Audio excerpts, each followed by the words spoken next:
Déterminée à mettre un terme à la présence du bureau de l'Union internationale des savants musulmans en Tunisie, la présidente du Parti destourien libre Abir Moussi et ses sympathisants tient depuis des semaines un sit-in devant le siège de cette organisation, appelant à sa fermeture provisoire conformément à la décision de la Direction générale des associations relevant de la présidence du gouvernement à la suite des différentes infractions constatées.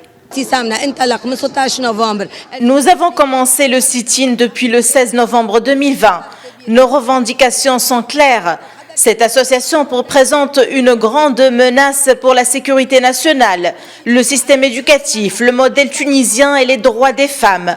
Nous avons présenté au gouvernement un dossier comprenant les séries d'infractions commises par cette association étrangère, dont l'objectif est de former des personnes extrémistes et de diffuser une idéologie obscurantiste.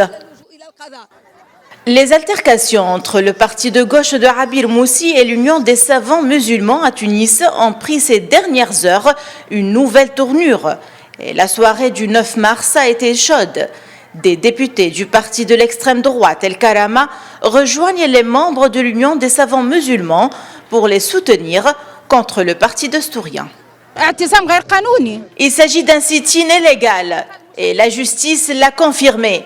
Notre association a été inspectée à plusieurs reprises et son programme est clair. Et il est principalement lié à l'université d'El Zaytouna en Tunisie.